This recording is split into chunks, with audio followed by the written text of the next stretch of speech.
Cuando hablamos de cinemática de cuerpos rígidos, estamos hablando de elementos que son teóricamente indeformables, pero que sin embargo van a estar sometidos a distintos tipos de movimiento. Sin embargo, vamos a aclarar primero qué es un cuerpo rígido cuando hablamos de estos. Según la teoría nos dice que un cuerpo rígido es un cuerpo que es totalmente indeformable.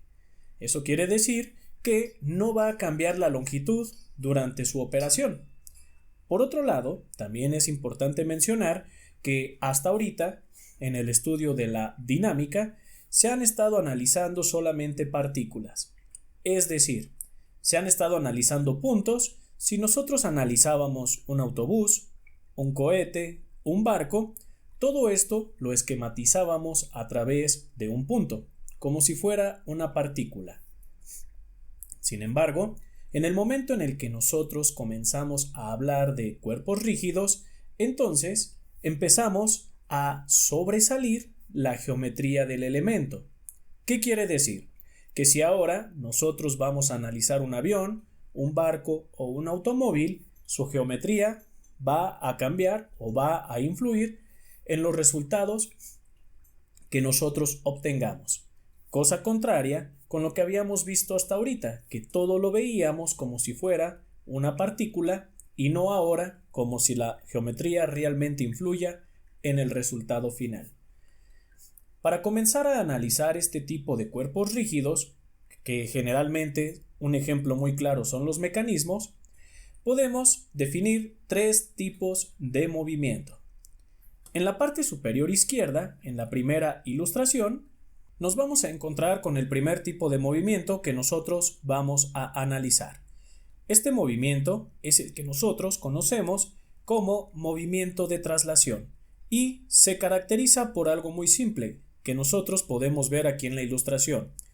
Este movimiento de traslación se caracteriza porque si nosotros tenemos una partícula en un instante de tiempo y en una posición 1 y después la partícula cambia de posición, el movimiento de traslación se caracteriza porque va a generar trayectorias paralelas.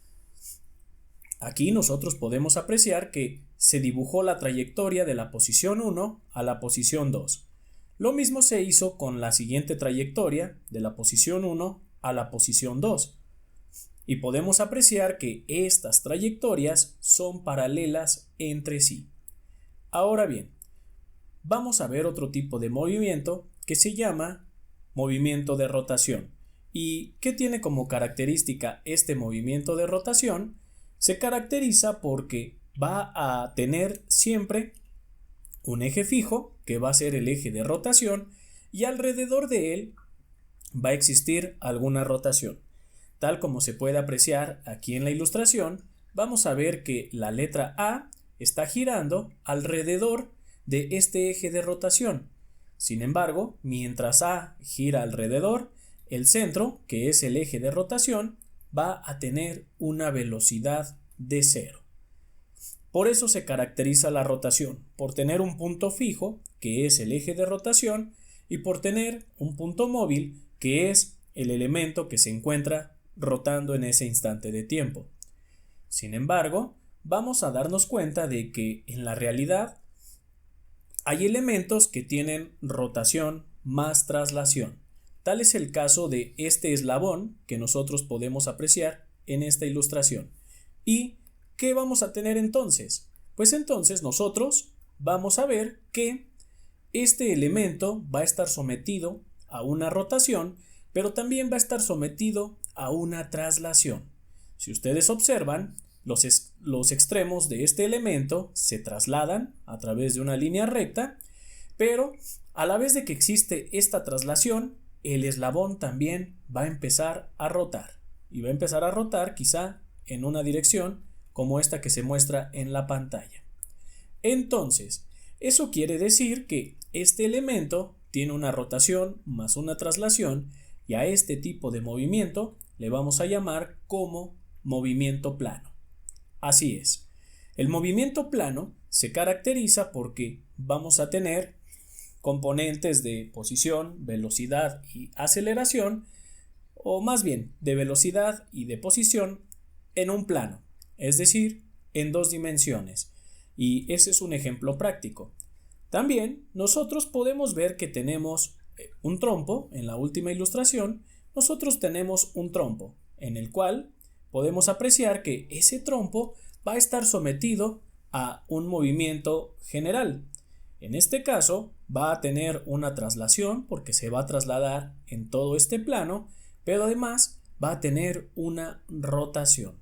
Entonces, estos dos tipos de movimiento que nosotros tenemos aquí van a funcionar o van a servir como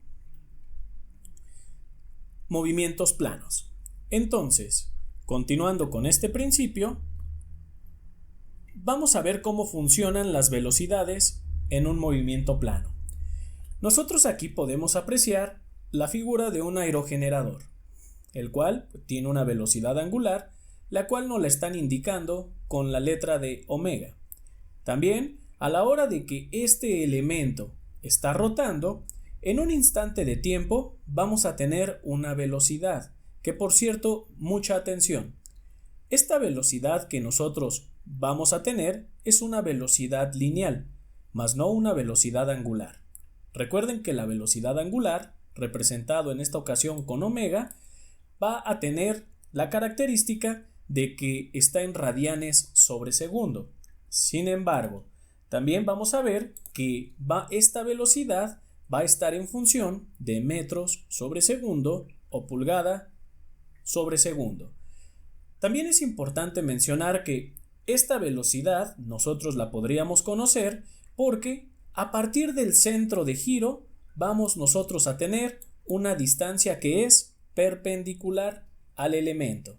Es decir, esta distancia que nosotros tenemos aquí es una distancia perpendicular a esta velocidad y esa distancia nosotros la podríamos representar a través de un vector de posición. Sin embargo, todavía no lo vamos a ver de esta manera. Cuando el elemento está girando, puede ser que nosotros deseemos encontrar alguna de las velocidades en cualquier parte del elemento. Es decir, en esta ocasión podemos ver de que vamos a tener una velocidad A en este punto.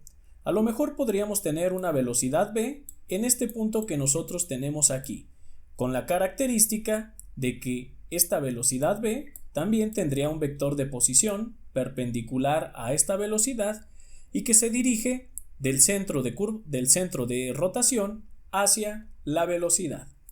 Sin embargo, mucha atención, porque puede ser que deseemos encontrar la velocidad en este punto y vamos a llamarle que es una velocidad A'. Y entonces esa velocidad A' pues va a venir en esta dirección.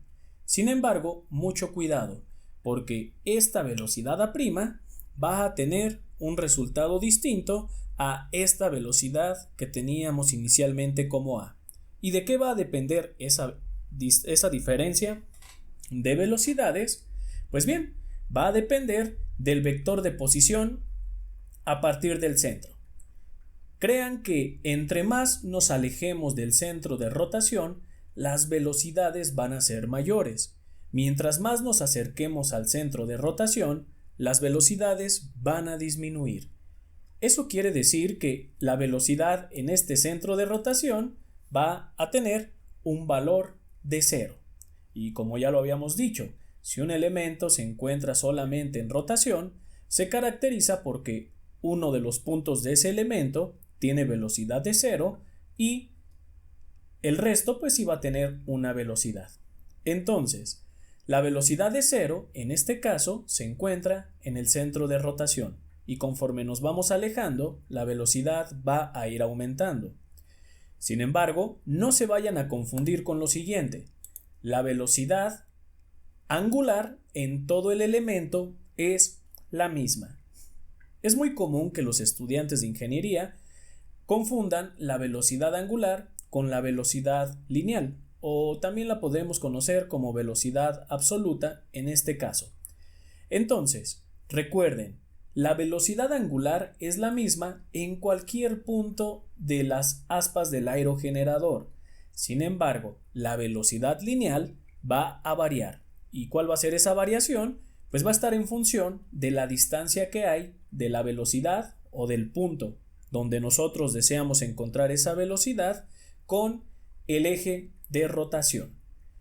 Para poder encontrar esa velocidad que nosotros tenemos en este punto A, vamos a utilizar un producto cruz, donde omega es la velocidad angular y r es el vector de posición que yo ya les mencionaba hace unos momentos. Sin embargo, cuando se trabajan con magnitudes, pues vamos a decir que la velocidad es igual a ¿qué?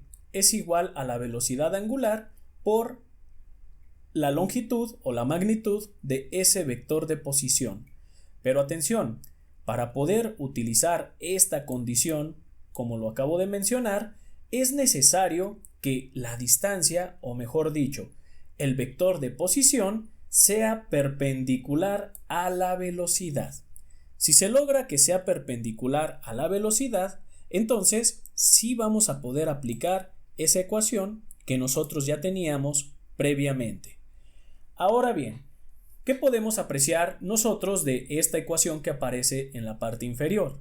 Se puede ver que es la misma ecuación que nosotros tenemos en la parte superior, solamente que ahora estamos multiplicando por vectores unitarios. ¿Con qué fin? Con el fin de poder determinar la dirección de esa velocidad.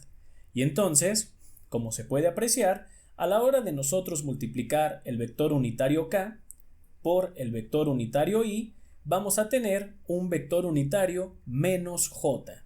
Y es por eso que decimos que esta velocidad va a ir en la dirección menos j, mejor dicho, en la dirección menos y. Y es así como vamos a poder determinar estas direcciones. También es importante mencionar lo siguiente. Cuando nosotros estamos trabajando con velocidades angulares, esta velocidad angular es un vector perpendicular al plano. Entonces, hay que tener mucho cuidado con ello, porque a la hora de aplicar un producto vectorial, recuerden que vamos a obtener como resultado otro vector.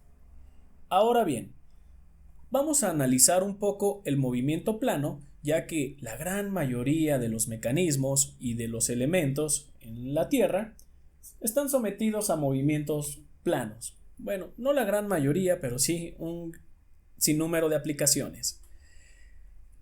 A continuación se muestra un elemento donde se puede ver que es una rueda, la cual se cambia de una posición 1, que podemos ver ilustrada como A1, hasta una posición A2.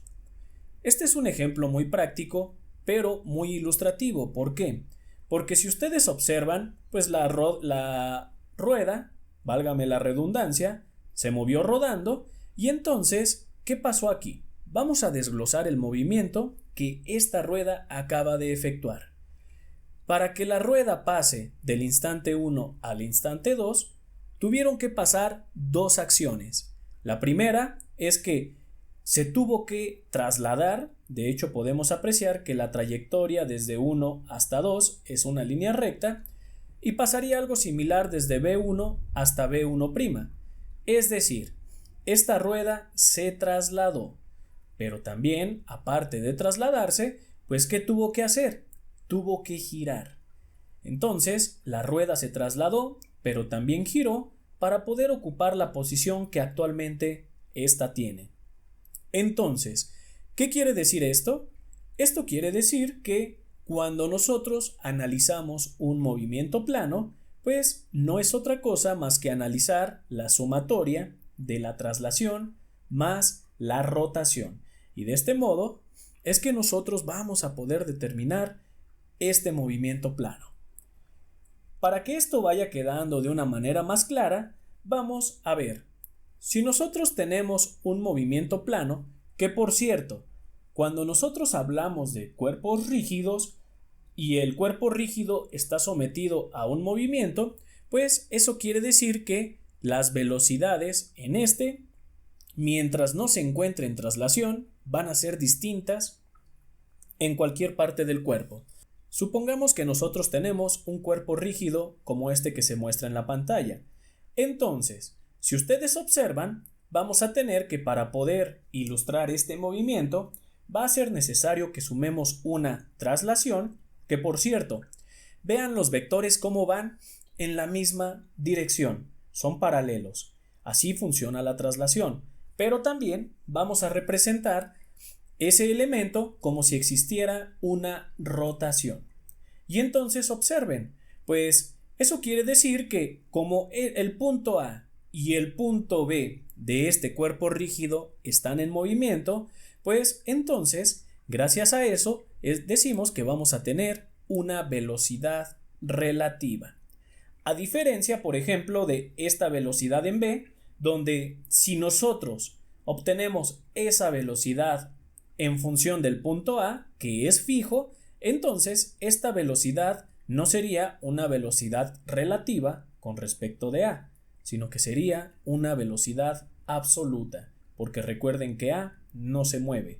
Sin embargo, aquí sí, tanto A como B están en movimiento y por lo tanto es necesario conocer esa velocidad relativa entre estos dos elementos. Ahora bien, por otro lado, vamos a tener nosotros, ingenieros, que esta velocidad B con respecto de A, pues es una velocidad que nosotros podemos obtener a partir de esta ecuación que veíamos en la diapositiva anterior, donde vamos a tener que multiplicar la velocidad angular por el vector de posición, siempre y cuando estos sean perpendiculares entre sí. Y entonces, si trabajamos con magnitudes, pues vamos a ver que esta velocidad relativa es igual al vector de posición por la velocidad angular. Sin embargo, recuerden que es requisito indispensable que la velocidad angular sea perpendicular, o mejor dicho, el vector de velocidad sea perpendicular al vector de posición. Y entonces, ¿qué tendríamos como resultado? Si hablamos de vectores, vamos a tener un vector perpendicular al plano en el cual vaya la velocidad y vaya el vector de posición. Ahora bien, pasando al tercer término, nosotros podemos ver que se está efectuando una rotación y esta velocidad que nosotros tenemos aquí, para ilustrar o para poderla ilustrar matemáticamente, pues vamos a necesitar una ecuación como esta que se muestra, porque para poder obtener la velocidad cuando solamente hay rotación, vamos a tener que multiplicar la velocidad de uno de sus extremos más la velocidad angular por el vector de posición. Si ustedes observan, esto que nosotros tenemos aquí, este término, es el mismo que nosotros tenemos acá, que es el de velocidad relativa. Y entonces, pues como quien dice, estas ecuaciones están escritas de diferente manera, pero nos quieren decir lo mismo. Veamos, si nosotros aplicamos esta teoría a estos mecanismos, vamos a apreciar que en los extremos este mecanismo se va a trasladar. De hecho, la traslación pues es un movimiento totalmente lineal en las orillas y pues a la vez de que se traslada, el elemento también va a rotar. Eso quiere decir que vamos a tener un movimiento plano. Ahora bien, por otro lado, nosotros vamos a tener un elemento o un eslabón que se está en traslación más uno que está en rotación. Tal cual ya lo dijimos anteriormente, así se debe de representar un movimiento plano. Sin embargo, observen, nosotros en estos diagramas de cuerpo libre que acabamos de poner, podemos apreciar que, de acuerdo a el movimiento de este eslabón, vamos a tener una rotación en este sentido. Y una traslación, mucha atención, puede ser hacia abajo o puede ser hacia la derecha. Seguramente se estarán preguntando por qué estamos poniendo los dos vectores hacia la derecha cuando sabemos que el vector en B no va hacia la derecha, sino que va hacia abajo. Sin embargo, recuerden que para poder nosotros representar una traslación, los vectores tienen que ser paralelos o al menos tienen que dictaminar trayectorias paralelas. Por eso es que nosotros vamos a poner ya sea con las velocidades hacia la derecha o podemos hacer lo siguiente también. Podríamos poner las velocidades hacia abajo. ¿Y qué creen? El resultado sería exactamente el mismo. Sin embargo, observen, si nosotros consideramos este caso, vamos a apreciar que hacia la derecha está la traslación. Sin embargo, ¿cómo rotaría este elemento? Pues nosotros podemos apreciar que si el elemento rota en sentido antihorario, entonces el punto fijo tiene que estar en A y este vector de velocidad relativa pues tiene que girar también en sentido antihorario para satisfacer, obviamente, las necesidades de giro de ese eslabón. Y entonces, para poder nosotros determinar ese movimiento plano, vamos a tener que hacer una sumatoria vectorial. Y lo más simple es hacerla a través del método gráfico, donde observen, estas velocidades que nosotros tenemos las vamos a representar gráficamente como se muestra en este triángulo. Observen cómo la velocidad en A es totalmente horizontal. Eso quiere decir que en el triángulo la vamos a considerar de esta manera. Ahora bien, la velocidad relativa, ¿cómo funciona? La velocidad relativa, vean cómo viene hacia la izquierda y hacia abajo, que es lo mismo que nosotros teníamos en nuestro diagrama. Y ahora, solamente con el objetivo de satisfacer este triángulo de velocidad, o mejor dicho, esta sumatoria vectorial, vamos a cerrarlo con la velocidad en B, que es la velocidad que no viene en nuestro diagrama, pero que sí viene en el diagrama de cuerpo o de movimiento plano. Y observen, este triángulo o esta sumatoria vectorial que nosotros tenemos satisface perfectamente esta ecuación. ¿Por qué? Porque si observan, lo veíamos desde estática, cuando dos vectores están conectados, la punta del vector con la raíz, entonces esos vectores se están sumando.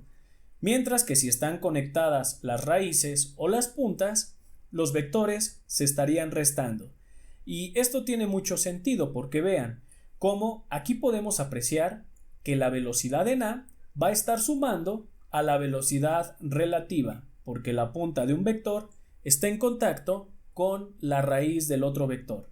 ¿Y qué nos va a dar como resultado esta sumatoria vectorial? Pues nos va a dar como resultado este vector B que tenemos en la ilustración. Entonces, se debe de tener mucho cuidado en el momento en el que nosotros hacemos el acomodo de estos vectores, ya que si nosotros ponemos mal la dirección de uno de estos vectores, entonces vamos a alterar nuestra solución. Ahora, por otro lado, tenemos el mismo caso, nada más que ahora observen, en lugar de tomar la velocidad en B, o mejor dicho, la velocidad en A, estoy tomando la velocidad en B. Pero atención, porque al invertir esta traslación, también debo de invertir la rotación para que no se altere. Y entonces, ¿qué tendríamos? Pues vamos a tener que antes el punto fijo en la rotación era A, ahora es B. Y el vector de velocidad se encuentra ahora en el extremo A. Sin embargo, mucha atención y no se vayan a confundir. La dirección de este eslabón en la rotación sigue siendo la misma, si ustedes observan, sigue siendo la misma que la rotación anterior. Es decir, sigue estando en sentido antihorario esta rotación. Y ahora los vectores, vean cómo se acomodaron. El vector en B es vertical, el vector de velocidad relativa viene hacia la derecha y hacia arriba, y la sumatoria de estos dos vectores que me va a dar como resultado la velocidad en A, que es lo mismo que esta ecuación que nosotros tenemos en la parte inferior de la pantalla. Y listo, así es como nosotros vamos a poder determinar el movimiento plano en un elemento. Sin embargo, este movimiento plano me va a permitir conocer velocidades y aceleraciones de cuerpos rígidos como mecanismos. Sin embargo, hay técnicas que son alternativas para poder determinar estas velocidades y estas aceleraciones. Entonces, veamos. Cuando nosotros tenemos un elemento que se encuentra solamente a rotación, tal es este caso que se muestra, pues Para poder aplicar la ecuación, sabemos que el vector de posición tiene que ser perpendicular a la velocidad. Este vector tiene que ser perpendicular a la velocidad. Y así es como funciona. De hecho, así es como nosotros sabemos que este elemento se encuentra solamente a rotación. Pues bien, existe algo que se llama centro instantáneo de rotación. ¿Y qué es esto? Un centro instantáneo de rotación es un punto donde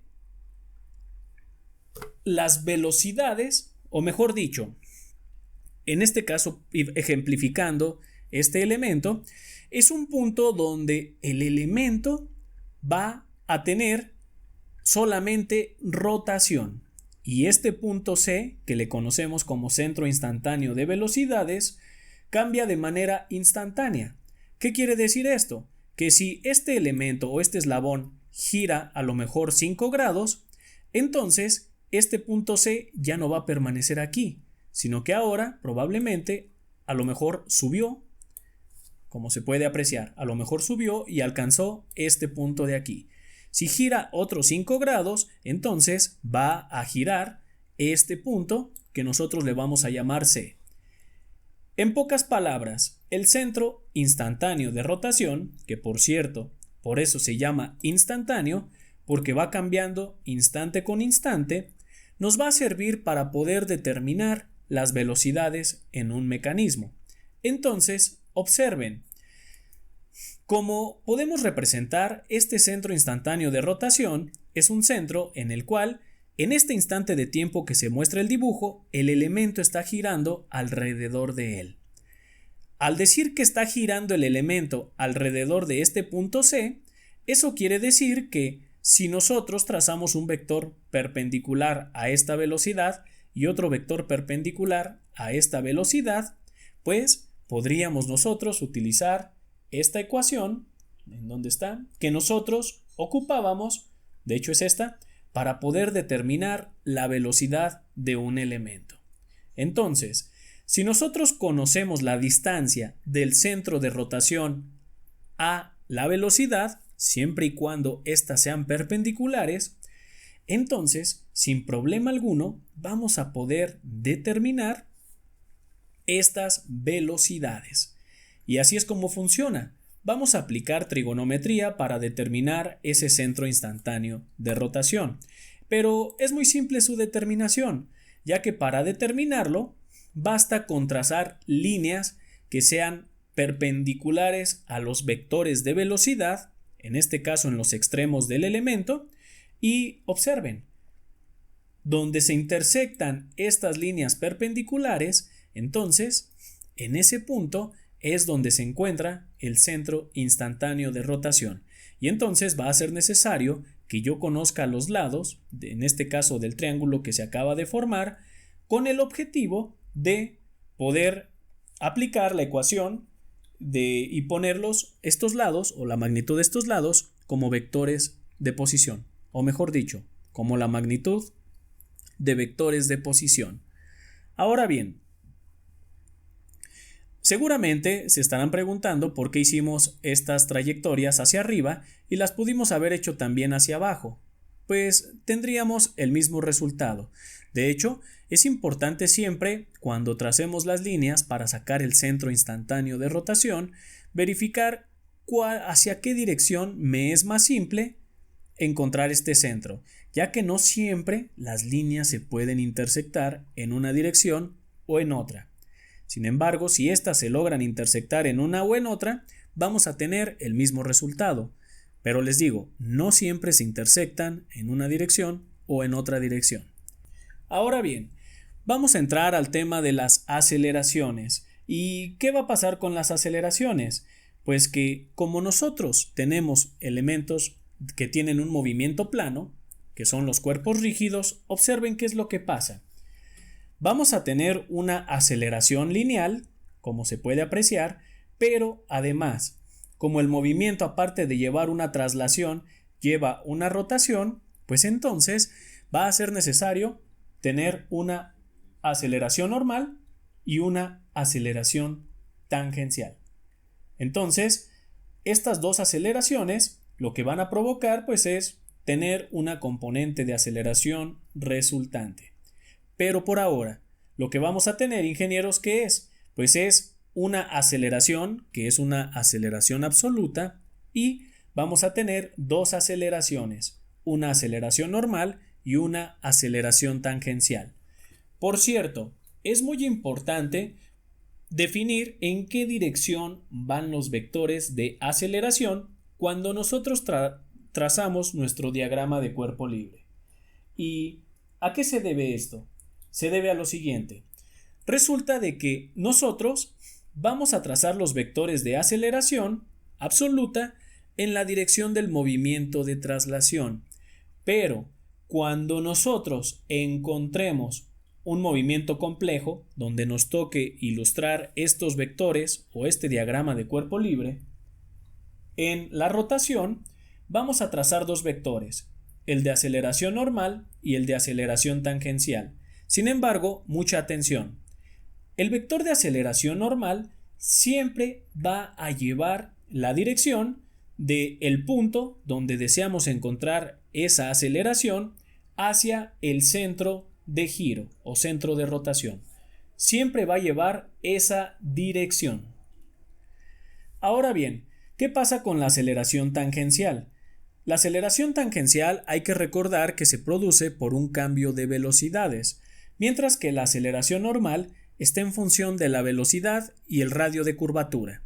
Entonces, eso quiere decir que la aceleración tangencial, al depender de un cambio de velocidades, realmente nosotros no sabemos si esté acelerando o desacelerando el elemento en el instante mostrado. Entonces, cuando nosotros trazamos el vector de aceleración tangencial, lo podemos trazar perpendicular, obviamente, al elemento, pero ya sea hacia un lado o ya sea hacia el otro lado. Al ser una incógnita, nosotros no sabemos hacia dónde va, pero vamos a suponerlo. Y una vez que nosotros ya hicimos esa suposición, vamos a hacer los cálculos. Al final, el mismo problema nos va a decir si estábamos en lo correcto o si nos equivocamos en esa suposición a través del signo resultante. Entonces, no hay que preocuparnos tanto en la dirección del elemento de aceleración tangencial cuando nosotros no conocemos esta. Simplemente lo vamos a suponer y bien, pues a través de esta suposición es que nosotros vamos a poder llevar a cabo estos cálculos. A partir de aquí, nosotros ya hemos visto algunas ecuaciones, algunos conceptos que tienen que ver con el movimiento plano, que generalmente se da en los elementos o en los cuerpos rígidos. Ahora falta hacer o resolver una gran cantidad de problemas para reforzar todo este conocimiento. Así que empecemos con la solución de problemas.